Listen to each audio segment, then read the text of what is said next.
¿Cómo están, Teresa Rodríguez de la Vega? Buenas tardes. Julio, qué gusto, Arnoldo, Temoris, buenas tardes. Gracias. Temoris Hola. Greco, buenas tardes. Hola, Julio, Tere, Arnoldo, buenas tardes. Buenas. Don Arnoldo Cuellar, buenas tardes. ¿Qué tal, Julio? ¿Cómo estás? Muy buenas tardes. Tere, qué gusto. ¿Qué pasó, Temoris? Hoy sí viniste rojo PT, ¿qué onda? No, bueno, es que la otra vez me criticaste por el naranja MC, pero pensé que ya ningún partido usa el rojo, el PRI está en extinción, entonces dije, hoy voy a usar este rojo. No, Además, en homenaje a la mesa roja. No porque no exista, desdeñas al PT. No me acordaba tampoco. Pero anda con el PRI ahí más o menos empatado ya, ¿no? Aplausos, Teresa. ¿Por qué mandaste aplausos? Porque aquí evocó a la mesa roja, nuestra queridísima. Claro, a la mesa de la que roja. yo soy fan y que cada vez está mejor. Claro. ¿Y van vestidas realmente de rojo, Teresa? No. Alguna vez nos tomamos así como un estudio para el comercialito, pero no, nos vestimos como caiga. Como caiga, pues sí, así pero es. traemos Así adentro, Julio, Es adentro. roja por las ideas. Exacto. Bueno, muy bien. Teresa, vamos entrando en materia. Teresa Rodríguez de la Vega, ¿cómo ves el tema de, bueno, mientras déjenme dar un poquito de contexto? Jorge Castañeda ha estado haciendo señalamientos directos en los que dice, yo no estoy recomendando, yo no tengo ni vela en el entierro, pero dado que las cosas no levanta Xóchitl Gálvez ni su candidatura, hay varias cosas que podrían ir haciendo. Dice él, yo no lo estoy recomendando, pero ahí está todo esto. Escribió en el blog, en la revista Nexos, escribió un artículo que se llama La aguja no se mueve, es decir, no avanza Xóchitl, nomás pase lo que pase, no avanza y Claudia Sheinbaum se mantiene con la delantera conocida. Pero al final dice, la opción para modificar este status quo no es obvia, pero se puede uno imaginar un par de factores. El primero consiste en un descalabro del gobierno, desde hashtag narcopresidente hasta un evento disruptivo en materia de seguridad, de salud o financiero. Se ve poco probable, aunque no imposible. El segundo es más viable, una campaña negativa feroz, de rompe y rasga, de patín y trompón, en el fango de una candidata contra la otra. Si se cerrara la actual brecha, no se puede descartar que Morena recurra a ello. Si la oposición quiere acercarse, probablemente se trate de su única alternativa, con una campaña negativa muy personalizada contra Sheinbaum. Sería lógico, pero para que funcione, todos los apoyos de Xóchitl en su frente deben jalar parejo. Y parece que el PRI no quiere. ¿Quién sabe por qué? Y luego, en una mesa de opinión en Foro TV que conduce Leo Zuckerman, pues ahí dijo otra serie de cosas. Dijo, todavía no complementa eso, en mi opinión, pero a lo mejor no lo quieren hacer, no sé, es la guerra sucia, pero sucia en serio contra Claudia. No es que yo recomiende que lo hagan, yo no tengo vela en el entierro, me da enteramente lo mismo lo que hagan o no, pero me parece lógico. Si no lo hace de aquí a un par de semanas, 3 semanas, ya no lo hicieron. ¿Qué opinas, Teresa? Pues me parece que los medios de la derecha están siendo así como la tribuna cotidiana de la desvergüenza y la desesperación de los operadores políticos de la candidata Gálvez y también de quienes los acompañan en espíritu y en ánimo, aun cuando digan no tener vela en el entierro. Me parece que, por ejemplo, la hora de opinar es una diana de que están dispuestos a hacer, y creo que ayer se pintó Castañeda de cuerpo entero. Guerra sucia, aún más sucia, una desesperación que además no se corresponde con los diagnósticos que se han hecho en términos del impacto real que están teniendo las intentonas de guerra sucia en el panorama de la preferencia del voto. Parecería que estamos en un escenario muy distinto al del 2006, del peligro para México, o al del 2012, o incluso al del 2018. Parecería que la guerra sucia no impacta decisivamente. Y sin embargo, en muestra de desesperación, en este Xochitl no moverse, regarla sistemáticamente en esta idea que tengo yo de que es una máquina de perder cada vez más votos, pues me parece que ya están llegando a límites que por un lado causan un poco de pena ajena. Yo veía ayer a Castañeda ya muy descompuesto, pero por otro lado nos deben dar un termómetro de lo que están dispuestos los poderes fácticos a hacer para intervenir en esta elección, ¿no? Ahorita están llamando a la guerra sucia, a hacer chismes, aun cuando no tengan vela en el entierro. Pero el día de mañana, por debajo del agua, empezar a llamar a la desestabilización, a generar un ambiente de zozobra cotidiano, o incluso a empezar a intentar hacer intervenciones mucho más gravosas, como lo serían boicots de servicios públicos o directamente atentar contra la paz pública, ¿no? Entonces a mí me parece que están subiendo de tono, que ahorita es un mal chiste lo que dice Castañeda, que ahorita da entre pena ajena e indignación, pero que nos debería preocupar en la derecha. Está bien de debacle electoral ante la cual parecería que no tienen muchos escrúpulos de cómo responder, ¿no? Bien, Teresa, gracias. Temoris Greco, ¿qué opinas de este punto de las declaraciones, las recomendaciones, no recomendaciones de Castañeda, Temoris? Pues por un lado que se ve muy chafa que diga, yo no tengo nada que ver, pero aquí está, deberían ir por allá, deberían hacer esto. O sea, es como bastante torpe, ¿no? Ya lo había mencionado Tere, ese tema de la torpeza. Pero pues ¿en dónde, en qué ciclo electoral vive Castañeda o en qué año o qué? O sea, no se da cuenta, no sabe que hay una guerra sucia en marcha, no lee la prensa, no se entera que ya hay varias, por ejemplo, investigaciones sobre redes digitales que han identificado de dónde se hace la guerra sucia, que viene del extranjero, que la hace gente pues poco familiarizada con México y comete errores, que es, o sea, no ve estos hashtags narcopresidente, narcocandidata todo el tiempo por todos lados. O sea, y si eso no le parece guerra sucia, pues entonces ¿de qué habla? O sea, la guerra sucia y qué clase de fabricaciones quiere, qué busca. O sea, a mí me parece que es bajísimo para una persona que se precia de ser, por un lado, un académico que ha tenido, pues, que es pulcro y riguroso en sus métodos de trabajo, de una persona que fue funcionario público, de un hombre que se dijo, no sé si todavía se dice, pero alguna vez se dijo de izquierda, pues cualquiera, y además como siempre ciudadano, pues desmerece bastante a cualquiera de esas imágenes, de esas facetas, su llamado a hacer una guerra sucia, pero sucia, con chismes y todo. O sea, sí, está desesperado, pero a mí no me parece que les esté haciendo ningún favor, ninguna ayuda a la banda de las X. Bien, gracias. Arnoldo Cuellar, ¿qué opinas de estos comentarios o recomendaciones o insinuaciones de Jorge Castañeda, Arnoldo? Primero que nada, la hora de opinar se está poniendo más divertida cada vez. O sea, porque se nota mucho, sobre todo la de los lunes me refiero, se nota mucho cierta desesperación. Ayer por primera vez vi un debate serio entre Leo Zuckerman y Javier Tello, por el hecho de que Javier Tello planteaba que Claudia no va a hacer los 100 compromisos, pues que está planteando eso, pero que en su momento unos quedarán, otros no.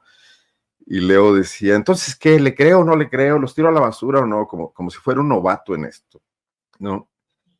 Y ahí fue en el contexto donde Castañeda salió con estas recomendaciones. Yo creo que Castañeda, que tiene éxito escribiendo algunos libros medianones, porque realmente creo que nunca ha dado el paso decisivo a ser un intelectual bastante serio por su proclividad a ser asesor de políticos, además de qué políticos, ¿no? Vicente Fox fue uno de ellos.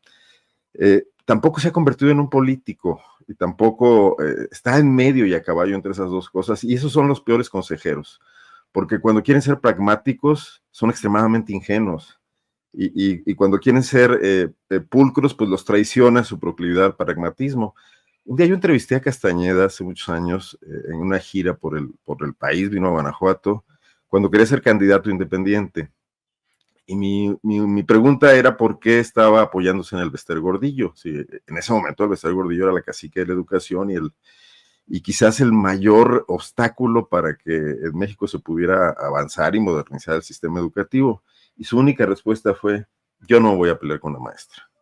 Por supuesto que no, además era de los pocos apoyos que tenía que puedan trascender. Entonces, entre ese pragmatismo y esa idea de, disque modernizadora, en realidad no está en ninguna parte. Yo creo que Castañeda propuso en alguna mesa que habría que intensificar la guerra sucia y que nadie le hizo caso, y en este momento lo está llevando a los espacios televisivos que tiene, incluso balconeando que es el PRI el que no quiere. Pues me parece que eso no va a ninguna parte y que el cuarto de guerra de Xóchitl, donde debe haber varias esferas con intelectuales de un tipo, de otro, con jefes de partido, con los panistas. Es más, en la mesa de ayer se quejaron mucho del excesivo número de calderonistas que rodean a Xóchitl. Pues allí estas ocurrencias no surgen solo de Xóchitl, ¿no? Surgen de tantas voces hablando contradictoriamente, con diferentes tipos de experiencia, con diferentes tipos de análisis y con algo que los une a todos, que es la desesperación de no avanzar, ¿no?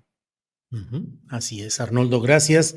Teresa Rodríguez de la Vega. Teresa, otro tema que está calientito y movido es el relacionado con los señalamientos de Ricardo Salinas Pliego, entrevistado en su propio canal de Televisión Azteca por Javier Alatorre, y en la cual, entre otros señalamientos, digamos, algunos discutibles en términos de opinión o posicionamiento político o ideológico, pero entre otras cosas señaló que hay un fraude de 400,000 millones de pesos en el manejo de los programas del bienestar, de asistencia social. Y el presidente de la República hoy dijo que le den las pruebas ya concretas y que él se compromete a darlas a conocer en la mañanera y a llevarlas ante la autoridad correspondiente, pero pruebas concretas. ¿Cómo has ido viendo ese choque entre Salinas Pliego y el presidente López Obrador, Teresa? Con tú. Pues, o sea, por principio de cuentas me parece que es de festejar que finalmente López Obrador, poco a poco, muy de a poco y con mucho tiento, plantee una distancia con Salinas Pliego, que es, me parece, de las figuras más nocivas de la economía nacional, el peor tipo de empresario, es el emblema del peor empresariado, que tiene mecanismos y esquemas de producción de ganancia basados en el lucro de la pobreza, en la expoliación de sus empleados, en el mal, en la irresponsabilidad tributaria que raya en el cinismo más absoluto. Entonces me sabe bien que López Obrador endurece un poquito el tono con Salinas Pliego, a quien hasta hace relativamente poco no se le tocaba en los discursos oficiales ni con el pétalo de una mañanera. Por otro lado, me parece que la intervención ahora de Salinas Pliego en este golpeteo por los impuestos, pues se pone a cantar a coro con la guerra sucia o con las campañas sucias. Estoy de acuerdo acá con alguien que nos está viendo en directo que dice que dejemos guerra sucia para la actuación violenta del Estado contra las resistencias y hablemos de campañas sucias, ¿no? Para referirnos a lo electoral. Entonces, se enmarca en esta campaña sucia que no les funcionó del hashtag narcopresidente y que ahora parece virar hacia un supuesto sistemático desvío de recursos del emblema de la 4T, que son los programas sociales. Creo que ahora van en ese cuarto de guerra del que muy bien nos hablaba Arnoldo, van a empezar a probar la hipótesis de si le pueden pegar por lo que más les dolería, ¿no? Que es desvirtuar lo que ha sido el sello de la administración de la 4T, que tiene que ver con el Estado en el bienestar social a través de programas sociales. En ese sentido, me parece que no es muy distinto a lo que ha venido pasando y que ahorita canta coro con la columna de Héctor de Meulón, o no sé cómo se llama este señor, que un poco va en el mismo nado sincronizado, ¿no? Ahora no nos está funcionando la idea de la inyección de recursos del crimen organizado a las campañas anteriores, pues ahora probemos la hipótesis del desvío de recursos en los programas sociales emblema de la Cuarta Transformación. Gracias, Teresa. Temoris Greco, ¿qué opinas en este creciente diferendo Ricardo Salinas Pliego, presidente López Obrador? Bueno, nada más comentarle a Tere que no se confunda, es Héctor de Miaulión. De Miau bueno, León. está bien. Oye, nada más es que alguien decía que vengo de rosa y que eso revela que apoya a Loret, pues daltonismo de uno y del otro también. Claro, Pero porque vienes de morado, pues, ¿quién dice? Es obviamente, no, pues sí, sí. No, no. Muy pero bien, bueno, Temoris. este, ay, güey, ¿qué decir de Salinas Pliego? Yo no estoy muy seguro en lo que dice Tere, que es así como el peor tipo de empresario, porque a este lo exhibe su ego, su incapacidad de mantenerse en la discreción. Hay peores empresarios que no son como Salinas Pliego, que con su torpeza, su vulgaridad, su bajeza y su estupidez, pues se exhiben en redes sociales y en donde puedan ante millones de personas. Hay otros que son como él o que actúan o que puede ser que actúen peor que él, pero desde lo oscurito. Y eso es como que sí me dan un poquito más de miedo. Pero sí, o sea, a ver, él ha tenido 5 años de que lo han consecuentado. Yo no sé si el cálculo del presidente fue que tratarlo bien, que darle contratos, por ejemplo, encargarle a su Banco Azteca la dispersión de los fondos de los programas sociales, que lo hizo durante varios años mientras se creaba la red de sucursales del Banco del Bienestar. Pues yo no sé si el presidente pensó que de esa forma, eventualmente, o sea, tratándolo bien, dándole por su lado, aguantando sus trancazos.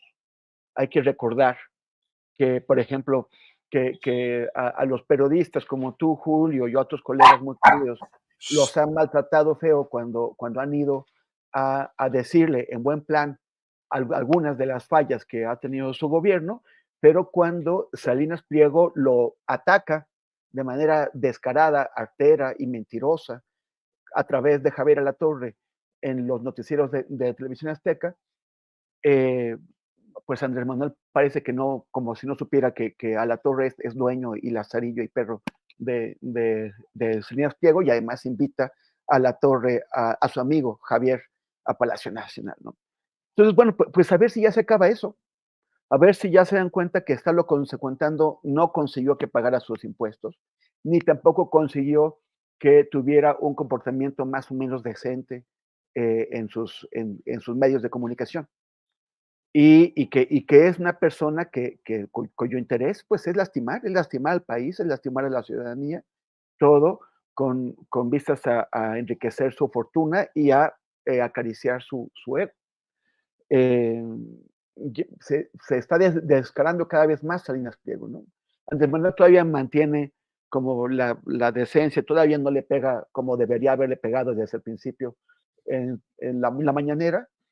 Ya Salinas Pliego está llamando, o sea, ya dice que hay que votar, pero que hay que votar, que si uno no va a votar, es votar por Claudia Sheinbaum, y él dice, no, entonces hay que votar, hay que ir a votar y votar por quien no sea Claudia Sheinbaum. O sea, ya cada vez está mostrando con más claridad su postura, que es la ultraderecha, o sea, ni siquiera es la derecha, está más cerca de Alarraq y de Javier Lozano y de Beatriz Pajés que del propio Héctor de Mauleón o de Zuckerman. Entonces, pues ya, ¿no? Que se note y a ver si Andrés Manuel ya, por lo menos antes de retirarse a su rancho, le da una de las repasadas que Salinas Pliego sí se merece y que no se merecía tanta otra gente la que le ha dado. Bien, Temoris, gracias. Arnoldo Cuellar, ¿qué opinas sobre este tema? Salinas Pliego, López Obrador. Mira, a mí me parecen preocupantes dos cuestiones que no tienen tanto que ver con la agresiva bueno, insoportable conducta de Salinas Pliego, sino con el presidente. Primero el tema de cómo se acercó a él, cómo lo conquistaron con algunas entrevistas y dándoles espacios, y Javier Alatorre yendo a su casa, y Álvarez Díaz ha dicho que es su amigo, y colándole a Lili Telles y al hijo de Jorge Mendoza, que tiene un cargo también, creo que en Banobras, ¿no? Sí. Y bueno, ya Esteban Moctezuma, que tiene una historial aparte, pero que sobrevivió políticamente por Salinas. Salinas Pliego se rodeó de asesores políticos priistas desde un principio. Bueno, primero pues se habló mucho de su sociedad con el otro Salinas, con Raúl, ¿no? pero después constantemente contrataba cuadros políticos. Tiene ese espacio. Yo no dudo que en el fondo el tipo aspire a ser una especie de Berlusconi mexicano, con pésimos resultados, ¿no? Porque no creo que vaya muy lejos en el aumento de su popularidad, pero el presidente primero le creyó, lo dejó acercarse, eh, y además esto último que hizo, que es lo segundo preocupante que me parece, decidió ofrecerle un descuento, como lo dijo hoy, cosa que parece ser que se ha jactado de no haberlo hecho con otros grupos empresariales que han pagado lo que tenían que pagar. Entonces aquí el tema de la cercanía sí operó para que el presidente le ofreciera un acuerdo amistoso que el soberbio Salinas ni siquiera tomó y se lanzó a su campaña, esta cruzada agresiva. Entonces, bueno, creo que el presidente y el Estado mexicano tienen maneras de que el tipo pague sus impuestos, ¿no? Y ojalá haya buenos litigios ahí. Y bueno, pues si la Corte le da la razón, pues también ver qué pasa ahí. Y si se va a la oposición y se lanza con todo en una televisión que cada vez tiene menos influencia política, pues habrá que asumirlo. Pero pienso que es el presidente el que ha abierto el flanco, antes que nada, por confiar en quien no debería, por no tener una adecuada lectura política o una radiografía psicológica de personajes como estos, que además no es nada difícil, ¿no? Porque se exhiben mucho en su forma de pensar, en sus ambiciones y en su pues escaso talento, ¿no? Para establecer relaciones tanto personales como políticas como profesionales, ¿no?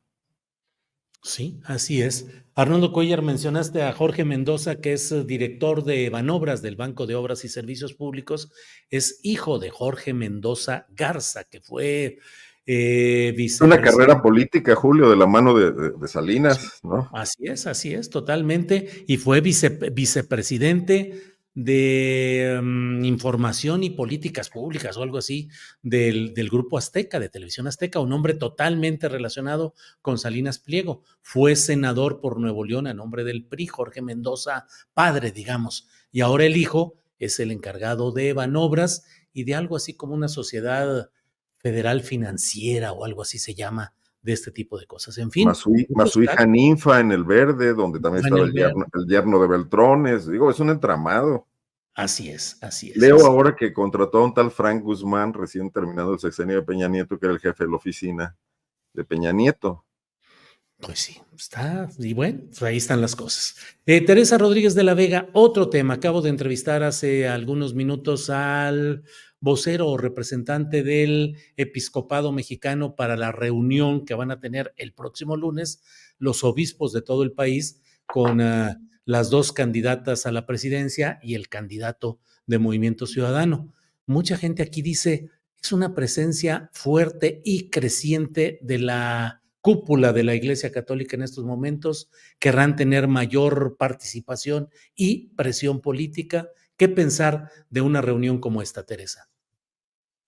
Pues yo ahí soy como muy ultra, porque me parece que Estado laico, elecciones laicas. De verdad no veo la necesidad en este momento de arranque de campaña reunirse con el episcopado, y me hubiera esperado o me espero aún una posición de la campaña de la izquierda institucional, pues decidida en términos de planteen públicamente las estrategias que quieran proponer, pero no tienen un lugar privilegiado como para en el sexto día de campaña reunirme con ustedes. Pero bueno, creo que aquí tenemos como dos visiones. La que tú acabas de presentar en la entrevista de hace ratito, pues va como muy de la mano del comunicado, ¿no? Que tiene que ver con tenemos un diagnóstico, tenemos estrategias que reproducen o intentan reproducir buenas prácticas y queremos proponerlas. El problema es que la otra cara es la que vimos en la entrevista que le dio a López Dóriga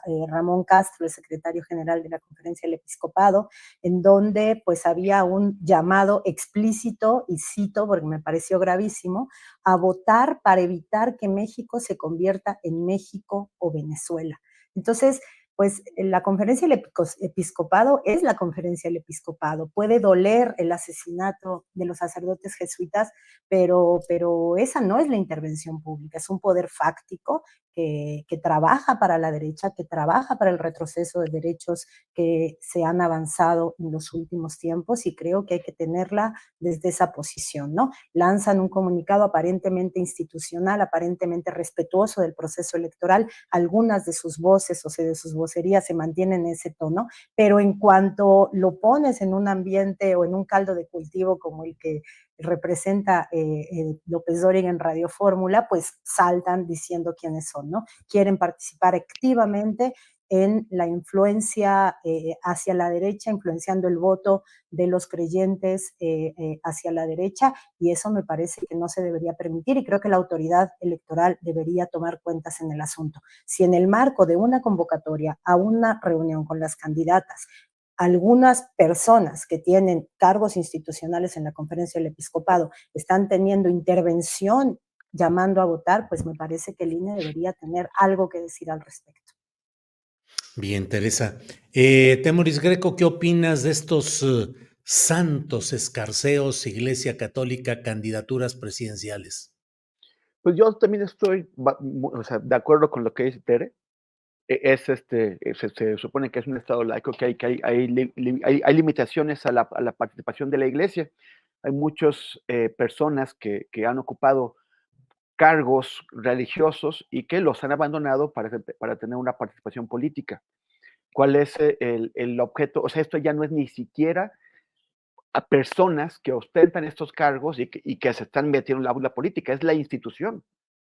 Son los obispos que están intentando decirles a las candidatas qué es lo que tienen que hacer y sí, pues para avanzar sus agendas de la derecha. Recordemos que ellos están detrás de muchas operaciones, como por ejemplo la del Frente por la Familia, la del Frente Nacional por la Familia, que es un instrumento de la extrema derecha para tratar de sabotear todos los avances que hemos tenido a partir de que llegó la izquierda a Ciudad de México y luego en otros lados, en términos de derechos de las mujeres, de derechos de las minorías sexuales. Entonces, y también tienen pues una relación muy estrecha con el poder económico. Entonces, y también quisiera hacer una diferenciación entre el trabajo que hacen sectores relacionados con la Iglesia Católica, trabajos de base, trabajos de apoyo a las clases populares, a la gente que lo necesita, el trabajo que hacían aquellos dos jesuitas que fueron asesinados en Cerocahui, en la Tarahumara, diferenciarlo de estos señores de anillos y mantas púrpuras y lujos que desde el lago de Guadalupe pretenden influir en la política del país. Pues bueno, pues sí Claudia considera que debe atenderlos en el sentido de evitar algún tipo de consecuencia electoral, evitar que usen no atenderlos pues para atacarla, para debilitar su posición, pues bueno, pues tendrá que hacerlo. Pero hay que saber muy bien quiénes son. En ese momento están apoyando a Xochitl, no apoyaron a Eduardo Verástegui, porque yo supongo que no quisieron dividir el voto, que no vieron en Verástegui una alternativa plausible, pero los vamos a ver en las próximas elecciones también. Y los vamos a ver en condiciones distintas, en donde imagino que si tenemos la desgracia de que nos toque un Milei, un Cast, un Bolsonaro en México, un Vox, pues ellos van a estar de ese lado. Eso no podemos dejar de verlo. Oye, Temoris, ¿ves embriones de Mileis, Bolsonaros o Cast en México? Pues veo gente que le encantaría hacerlo, ¿no? Sandra Cuevas se moriría de gusto. Lili Telles intentó adoptar ese discurso extremista, radical. Hay gente que, más allá de lo que realmente piense, observa una posible ruta de crecimiento político que ha funcionado en otros lados y lo adoptaría aquí. El propio, por ejemplo, Donald Trump. Donald Trump en el fondo no está tan a la derecha. Si uno ve el comportamiento de Donald Trump antes de que fuera candidato, era un hombre de derechas, obviamente, neoliberal y todo, pero no tan extremista como el Donald Trump que se convirtió, que logró canalizar electoralmente el impulso del Tea Party. de este movimiento de extrema derecha del Partido Republicano. Él vio que el discurso brutal antimigración y todos esos funcionaban y hacían eco en un sector, el patrioterismo, el nacionalismo, lo adoptó y lo hizo con éxito. Entonces es una senda que ha funcionado en los dos lados y que hay gente que independientemente de lo que piense está tentada a seguir. Hasta el momento no ha cuajado. A mí me parece que el obradorismo ha servido eficazmente como dique ante eso, pero no podemos descartar que en el futuro tengamos algo que suba como eso. Bien, Temoris. Arnoldo Cuellar, sobre el tema original, antes de irnos al comentario. Al milillazo. Sí, adelante, Arnoldo, por favor. Gracias. Pues mira, son un factor de poder y las candidatas tendrán que estar ahí, Claudia tendrá que estar ahí, tarde o temprano. Desde luego ellos usan pretextos, el asesinato de los jesuitas, que sin duda les preocupa menos que la posibilidad de la influencia que puedan recuperar o replantearse en los próximos años, porque además están en crisis la iglesia también, ¿no? De crisis de vocaciones, crisis de recursos, avanzando otras confesiones también en el país, ¿no? Han creado incluso, se han humillado a crear estos consejos interreligiosos donde se sientan junto con las confesiones evangélicas, pues para manejar la agenda común, ¿no? Contra los derechos, antiaborto, etcétera. Pero están perdiendo poder. Ahora, pues, Claudia tiene que estar ahí, seguramente como buenos políticos que son, no sé si buenos políticos, pero como hombres de poder que son, sabrán, ahora sí que como decía el clásico, dónde anidan las huilotas, ¿no? Como López Dóriga o como Ciro, que a la hora que se sentaron a entrevistar a Claudia, pues se portaron de forma muy distinta como se comportan todos los días, ¿no? Fueron mucho más comedidos, porque este es un juego también de fintas de poder, ¿no? Y ellos saben que tienen muchísimas más posibilidades Claudia que Xóchitl, y en ese sentido, pues ella también tiene que ver sus cartas, ¿no? La candidata tiene que ver las cartas de cada uno de ellos. Seguramente todos son partidarios de Xóchitl, seguramente ordenarán a sus sacerdotes, y ni siquiera tienen que hacerlo, que muevan a sus feligreses cada vez menos a que voten por Xóchitl. Mira, es muy emblemático que en Guanajuato, entidad cristera y tradicionalista, así lo hay, ¿no?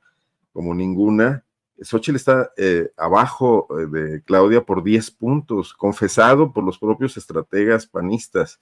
La candidata a gobernadora todavía conserva la posibilidad de ganar con algún margen, pero la contienda presidencial está muy complicada, ¿no?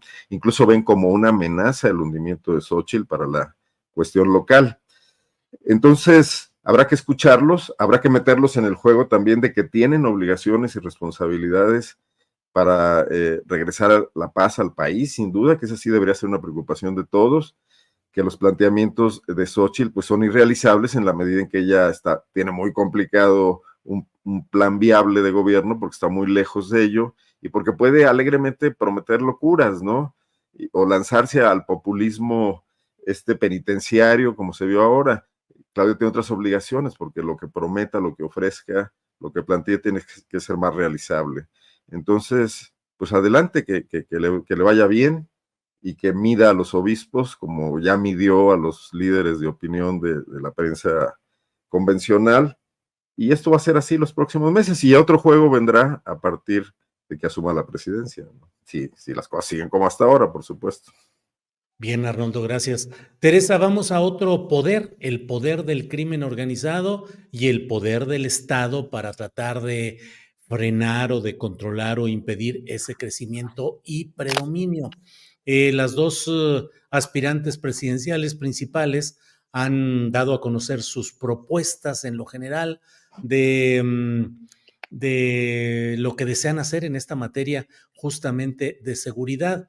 Xóchitl Gálvez con un aire emparentado con los aires de Bukele, el salvadoreño, y de Felipe Calderón.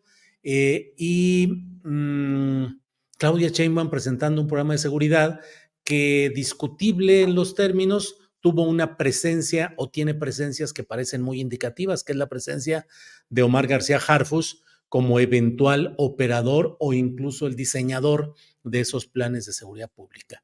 ¿Cómo vas viendo las definiciones de las dos principales candidatas en este terreno, Teresa? Bueno, como dices, creo que Claudia apostó en el tema seguridad por la continuidad absoluta en dos planos, por la continuidad con la 4T a nivel federal, con la estrategia implementada por López Obrador, y de ahí la importancia en empezar su estrategia de seguridad en el énfasis en las causas, ¿no? Me gustó ese énfasis en la educación, en la reinserción de primodelincuentes, en el trabajo con la juventud. Creo que haber entrado por ahí es una buena línea de continuidad respecto a lo que se ha venido haciendo en la estrategia federal de los últimos años, y también continuidad con lo que ella percibe le resultó exitoso en el plano del gobierno de la Ciudad de México, ¿no? No fue sorpresa la presencia protagónica de Omar García Harfuch, se sabía que iba a ser como su hombre fuerte, digamos, el super policía en el tema seguridad. Me parece que sigue siendo equivocado, me parece que sigue siendo indolente y me parece que sigue siendo una muestra de la torpeza con la que la 4T atiende y acompaña y escucha a las víctimas, ¿no?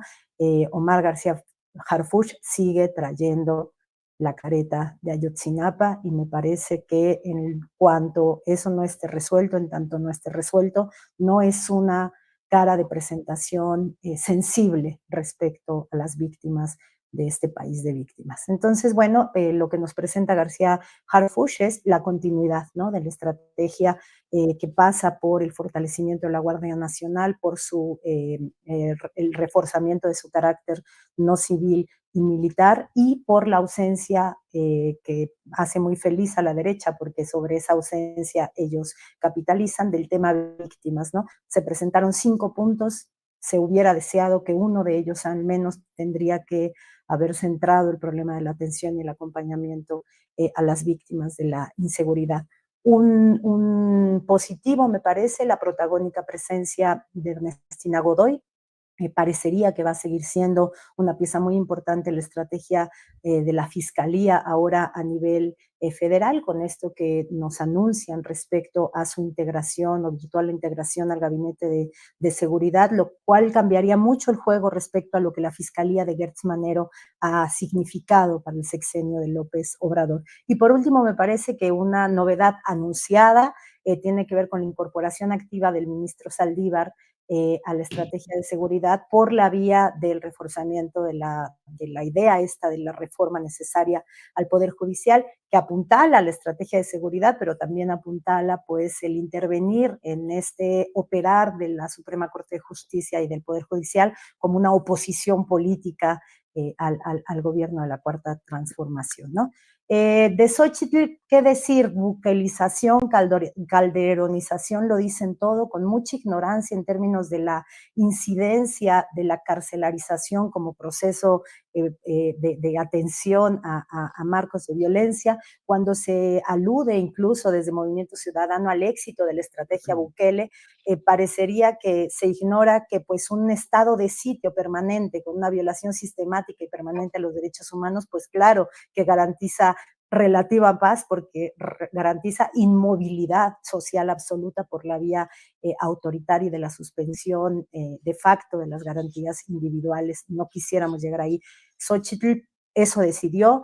Esta misma semana, mientras nos ofrece cárceles que den miedo, el mensaje es ese, carcelota que dé miedo, ese es el mensaje de seguridad al lado de un chantaje casi morboso y una utilización obscena de imágenes de la violencia reciente en Lagos de Moreno y en muchas otras partes.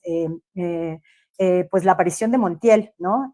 Tristemente es célebre por aquella de Alasraqui y de los derechos humanos son para los humanos y no para las ratas.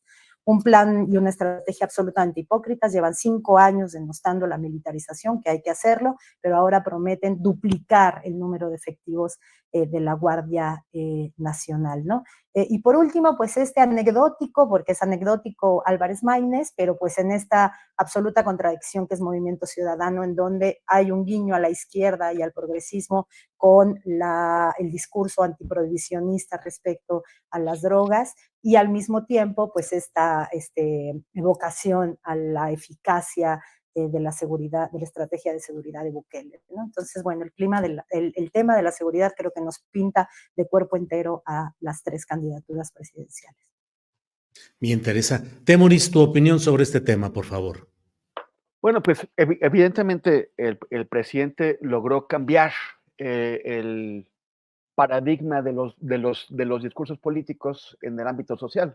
O sea, ya nadie se atreve a hablar de cambiar lo que el presidente ya ha transformado, de echar para atrás sus programas sociales, porque eso sería pues políticamente impagable. En lo que no logró cambiar, porque los resultados no lo apoyan, pues es el discurso, las narrativas de la seguridad, y es ahí donde está queriendo pegar la oposición, como han estado pegando en otros lados. Contener el crecimiento de los crímenes no significa haber cumplido las promesas con las que llegó a la presidencia en cuanto a seguridad. Y eso se nota porque muchísima gente sigue sintiendo que es un asunto que debe ser tratado de otra manera. Dice Xochitl que se acabaron los abrazos y que regresaremos a los balazos. Yo creo que ese discurso puede resonar en distintas áreas, en distintos sectores políticos. Como lo mismo de pues Álvarez Maínez, que evidentemente, aunque él se dice que es de izquierda, a sus 38 años ya ha pasado por un montón de partidos políticos, ya tiene tanta trayectoria de chapulín como otros políticos bastante más grandes que él, y que adopta cualquier discurso, incluido, por ejemplo, el de Bukele. Y es lo que me preocupa, que, por ejemplo, cuando dice Xochitl que vamos a tener una carcelota que dé miedo, bueno, por un lado yo me quedo pensando que una carcelota que dé miedo, hay capos que deben decir, wow, o sea, ¿qué botín me estás ofreciendo? Imagínate una carcelota así que yo pueda controlar y que pueda utilizar para, como centro de operaciones criminales, ¿no? Como ocurrió en otros casos. Pero independientemente de eso, lo que quiere es ofrecerle a la gente la idea de que van a aterrorizar a la delincuencia y que de esa forma se va a inhibir, independientemente de los costos sociales y en derechos humanos que eso pueda tener. Y es también lo que dice Maínez. Y ahí es el discurso que ha sido, o sea, Xiomara Castro en Honduras, que llegó con una bandera de izquierdas, pues está intentando medio copiar el modelo Bukele. Y en otros lugares también está teniendo pues éxito. O sea, en la medida en que las políticas que toman en cuenta las causas, que es el primer punto que mencionó Claudia, que toman en cuenta las causas de la violencia, no se traduzcan en mejoras sensibles, no en contención, sino en transformación de la seguridad para que la gente se sienta efectivamente más a gusto y pueda transitar por las calles, especialmente las mujeres y los niños, sin miedo a que les hagan algo, pues va a seguir creciendo este otro lado que tiene un impacto político y que eventualmente, si Claudia no tiene éxito en sus 6 años, pues eventualmente va a ser recuperado por algún posible imitador de Milei, de Bolsonaro o de Cast. Bien, Temoris. Arnoldo Cuellar, ¿qué nos dices sobre este tema, por favor? Mira, yo creo que la inseguridad ha crecido exponencialmente en sentido contrario a cómo se ha dado la impunidad. Y para combatir la impunidad hay asuntos prioritarios antes que la cárcel, porque a las cárceles no están llegando los que delinquen verdaderamente. La revisión del nuevo sistema penal, que ya ni está nuevo, que deja muchas salidas laterales y negociadas, es un primer impedimento para que cualquier cárcel logre llenarse. Las que están llenas son por otras causas, ¿no? Pero el Poder Judicial es el otro aspecto, los jueces en los estados, los poderes judiciales, o sea, el sistema judicial del país que está terrible. Digo, tú mismo hace rato comentabas el tema de Jalisco. Jalisco es uno de los peores poderes judiciales, lo echó a perder el PAN y el PRI no lo dejó peor incluso, y no se ha mejorado con el Movimiento Ciudadano. Pero estado por estado hay serios problemas con estos jueces y luego también en el ámbito federal. Entonces, no se está viendo de forma sistémica. O sea, Claudia lo está haciendo desde la óptica de la reforma que planteó el presidente y tiene ahí a Saldívar y es importante, pero lo que ocurre en los estados no va a depender del gobierno federal o no directamente. Tendrá que pasar por negociaciones políticas, por reformas más complicadas, por los congresos, por mucha concertación. Entonces, el asunto va más allá de las soluciones fáciles, ¿no? A mí me parece bien que Claudia plantee el tema de una coordinación con la Fiscalía, tomando en cuenta su carácter autónomo, que es algo reciente, tiene 6 años aquí y 6 años en la mayor parte de los estados, en algunos menos, porque habla de un control que el presidente de la República no se ha esforzado en tener sobre quién sea el procurador, o sea Gertz o sea quien sea, si es que hay cambios, ¿no? Por cualquier razón. Porque ahí empiezan un poco las cosas, o sea, investigaciones bien armadas que los jueces no puedan echar abajo o que puedan ser litigables en otras instancias.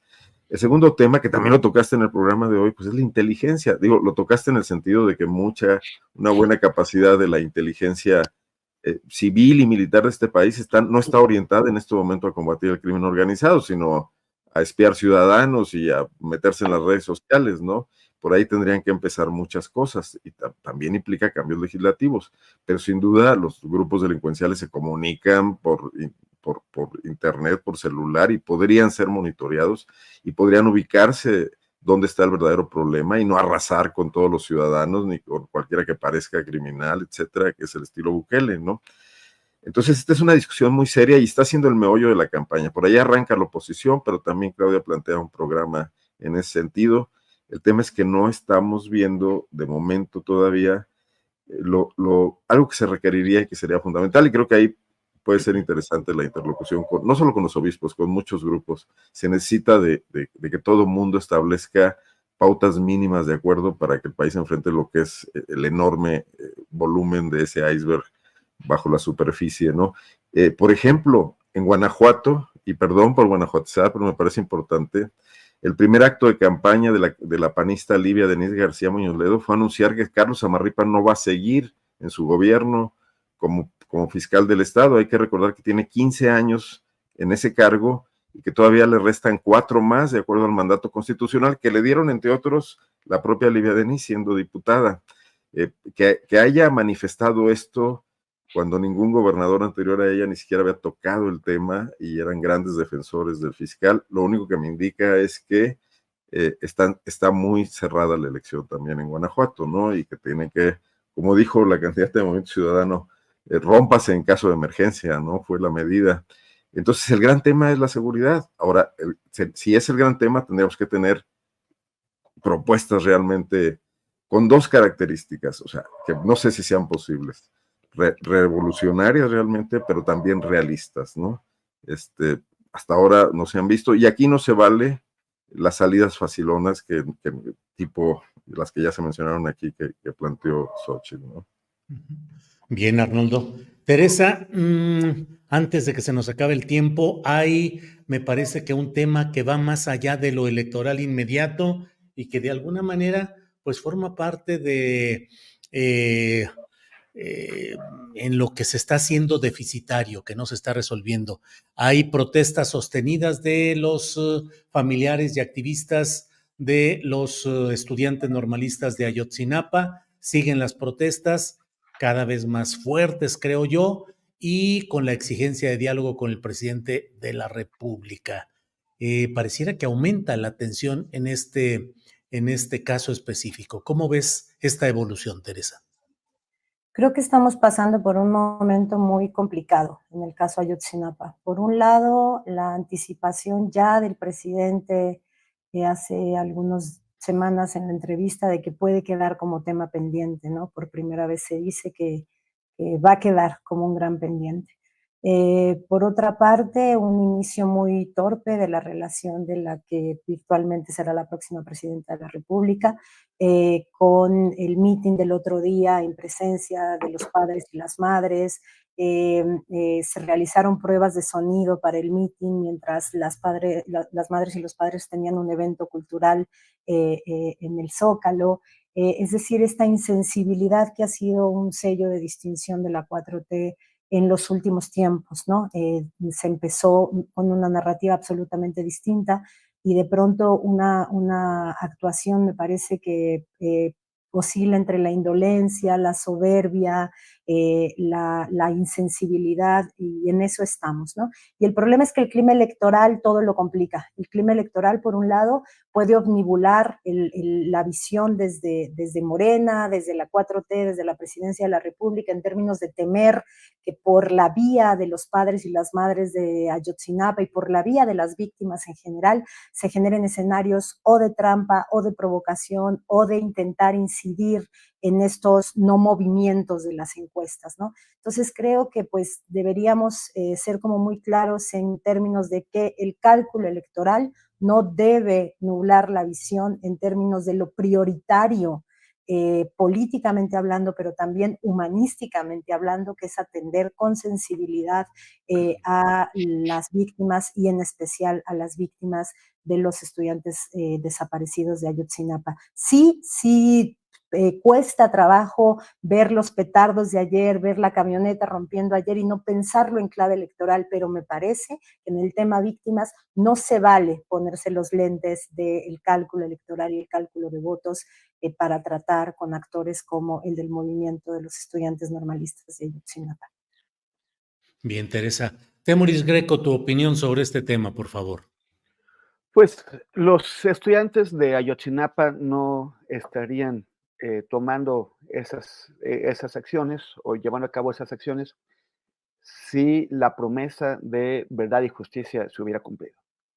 Si en agosto y septiembre de 2022 el gobierno no hubiera tomado la decisión de descarrilar las investigaciones del caso, apoderándose de la Fiscalía Especial y golpeando al GIEI.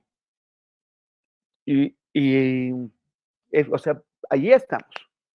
Yo no creo que la escuela de Ayotzinapa, con toda su trayectoria, se deje utilizar por el PRI y por el PAN, que han sido sus principales enemigos durante décadas, desde 1941, que fue la primera ocasión en que el ejército mexicano tomó la escuela de Ayotzinapa, en cuanto Ávila Camacho llegó al poder. Fue de las primeras cosas que hizo. Y desde entonces el PRI ha sido su enemigo y después el PAN. Han intentado destruir al normalismo rural.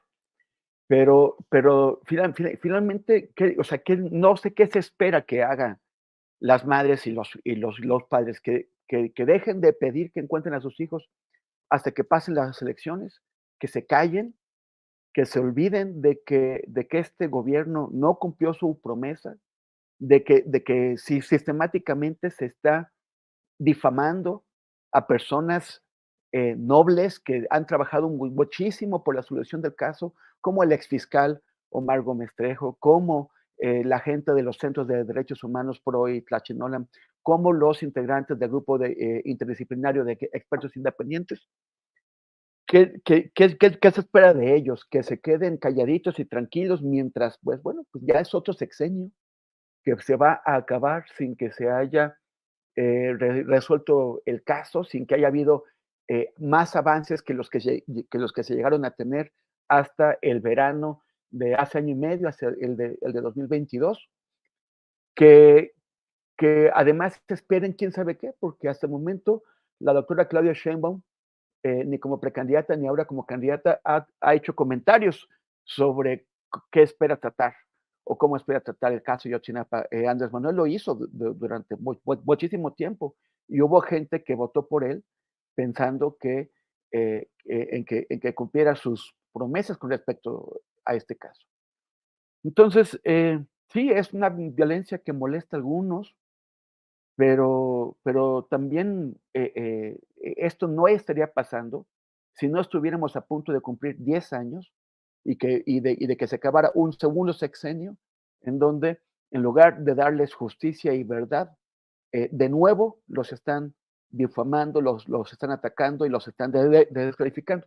La semana pasada publiqué en Milenio un reportaje sobre cómo en la Comisión de la Verdad de pronto se permitió el acceso, la entrada, la participación de un pequeño grupo de padres que se dicen los excluidos, pero en realidad ellos aceptaron la invitación de un empresario de Guerrero que se llama Pedro Segura, un empresario ligado al exgobernador Rubén Figueroa Alcocer. y ligado abiertamente, él lo dice, está orgulloso de su amistad. Y que está encabezado por otro señor, por uno que no es padre, que en realidad es tío de un sobreviviente, o sea, no es de un desaparecido, que se llama Felipe de la Cruz, que intentó ser candidato de Morena y cuyo interés es económico. El interés es que les den una compensación del fondo de víctimas y que se acabe de esto. El peligro, o sea, fui a preguntar a Gobernación, oye, ¿para qué están invitando a esos padres? Dicen, porque también tienen derecho. Pero su interés es económico, no es la verdad y no es la justicia. Y el riesgo que existe con esto es que ante el fracaso o la decisión de no cumplir a cabalidad la promesa que se les hizo, el Comité de Madres y Padres de Ayotzinapa vea cómo de pronto este pequeño grupo de padres figueroístas que ha pedido la libertad de José Luis Abarca, el que dio la orden, uno de los que dieron las órdenes de desaparecer a sus hijos, que este pequeño grupo acabe validando lo que sea que al final entregue este gobierno y que diga que así está bien y que ya están contentos con eso, con tal de que les den sus indemnizaciones, sus compensaciones. Bien.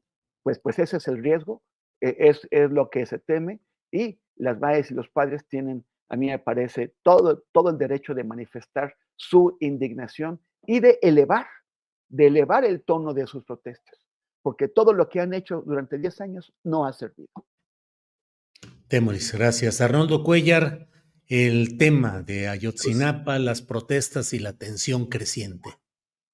muy brevemente, Julio, el gran tema aquí de fondo es el ejército, ¿no? La decisión del presidente, que yo creo que no estaba tomada desde un principio, sino que fue configurándose a lo largo de su gobierno y también por el asedio que venía sufriendo, por la incompetencia de la que hemos hablado aquí ya, de la administración civil que recibió, que no pudo reformar ni mejorar, y la confianza que fue creciendo en el ejército, y el ejército terminó, pues con el ejército topó el presidente, ¿no?